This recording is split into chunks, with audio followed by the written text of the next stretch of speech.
Halo Sobat Paradigma dimanapun kalian berada, selamat sore.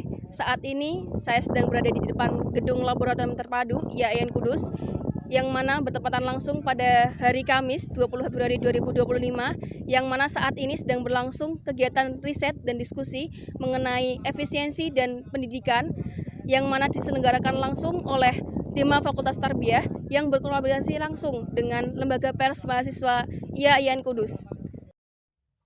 Dewan Eksekutif Mahasiswa Fakultas Tarbiyah bersama Lembaga Pers Mahasiswa Paradigma IAIN Kudus gelar diskusi dan riset bertemakan Tarbiyah memanggil sebagai wujud keresahan terhadap kondisi pendidikan saat ini atas permasalahan pemangkasan anggaran pendidikan oleh pemerintah.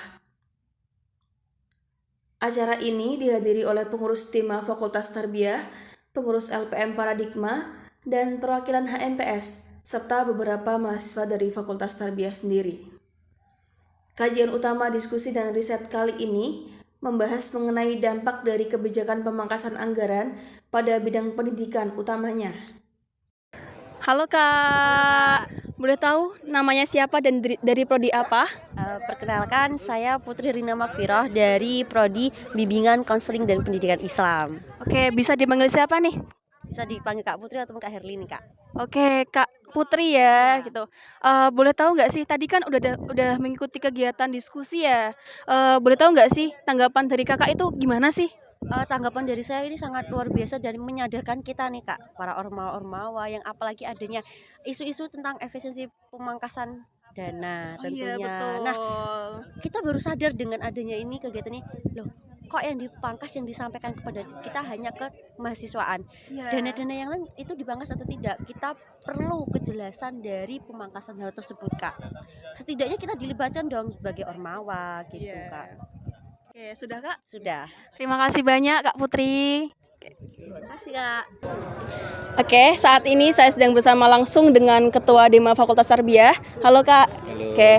Oke, tadi kan kakak sudah melaksanakan kegiatan riset dan diskusi ya. Iya. Boleh tahu nggak sih tadi tuh hasilnya tuh apa aja sih? Oke.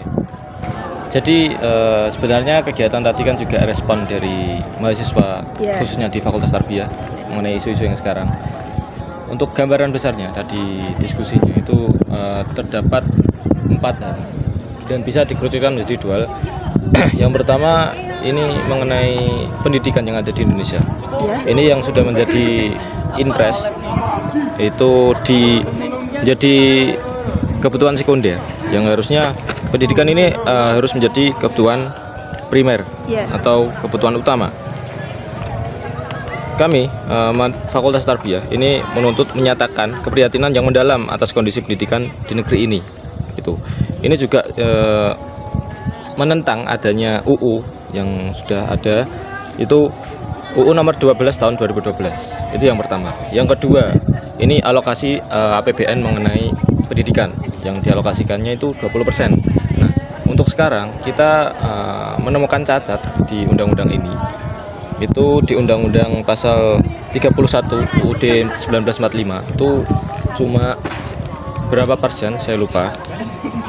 Itu yang mengenai pendidikan yang khususnya kita sebagai ranahnya di Tarbiyah, yaitu tentang pendidikan.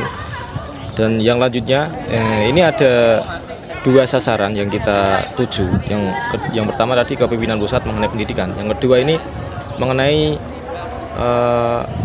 di ranah internal IAIN Kudus. Jadi dalam akhir-akhir ini muncul beberapa keresahan yang dirasakan oleh ormawa. Yang awalnya itu ada jangan melaksanakan kegiatan dulu, ini akan ada sosialisasi, Iya, gitu kan. betul. Nah, dari situ kita bertanya-tanya, oh ini ada apa gitu. Jadi dari kami setelah adanya pemberitahuan yang terakhir itu akan adanya pemotongan yang lebih dari 50%, itu kami merasa kaget akan adanya hal itu. Kenapa hal ini bisa ada di Fakultas Tarbiyah dan juga IAIN Kudus. Nah, di sini juga kami merasakan keresahan. Di sini tepat hari ini kita menerima informasi itu kegiatan baru boleh dilaksanakan itu setelah Hari Raya Idul Fitri. Nah, Iya. sesuai tadi ketika kita diskusi itu, ketika Ormawa yang sudah berjalan, yang sudah dilantik, kalau mengikuti dari apa itu namanya, intinya ketika Ormawa itu tidak berjalan atau tidak melaksanakan kegiatan selama 3 bulan, itu bisa direshuffle, itu dinyatakan gagal sebagai sebuah organisasi.